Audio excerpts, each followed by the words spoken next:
Bible చెప్తుంది. సత్యమైన ఆయన సత్యాన్ని ప్రకటించడానికి లోకానికి వచ్చాడు. ఆయన సత్యమైన వాడని బైబిల్ మనకు తెలియజేస్తాడు. అదేవిధంగా సర్వయామి, ఆయన సర్వయామి కూడా ఆయన లక్షణాలు తెలియజేస్తుంది. దైవంలో దేవుడు ఉన్నారు. అయితే వాళ్ళు రావడానికి యేసుక్రీస్తు ఏ విధంగా పాత్ర వహించినంటే ఆయన వాక్యంతో చూస్తారు, పరిశుద్ధిని ఆవరించినట్టుగా చూస్తారు పాత్ర. తండ్రి దేవుడిని పంపించాడు, అంటే ఆయన పంపించడం ద్వారా తండ్రి కుమారుడు వచ్చిండు, తర్వాత ఆవరించినట్టు పరిశుద్ధాత్మని చూస్తారు.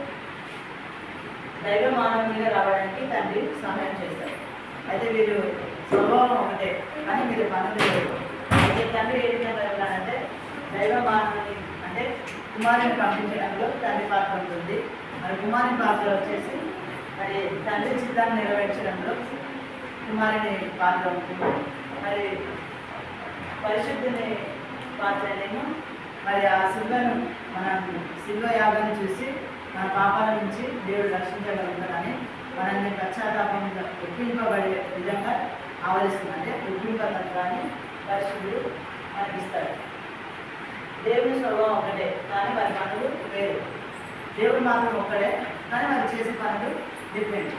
కానీ దేవుడు మాత్రం ఒకడే. వాళ్ళు కొన్ని లక్షణాలు ఉంటాయి. వాళ్ళు ఏ విధంగా ఉంటారా, వాళ్ళు కూడా ఐక్యతగా ఉంటారు, కలిసిమెట్టుగా ఉంటారు. అటు ఉండదు. వాళ్ళిద్దరూ కలిసి ఉంటారు, ఒకరినొకరు ప్రేమించుకుంటారు, ఒకరి పట్ల ఒకరు కూడా ప్రేమించుకుంటారు.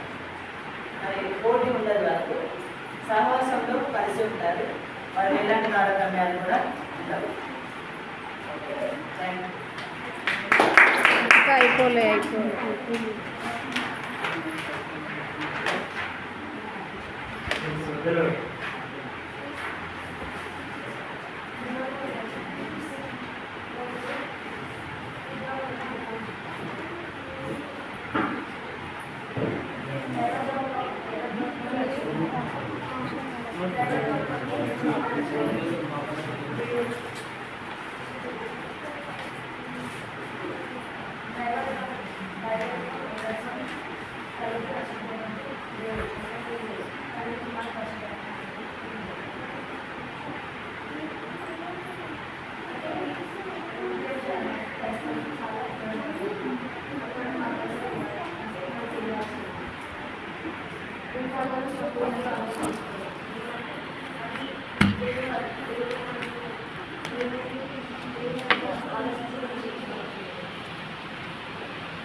నువ్వు చెప్తాను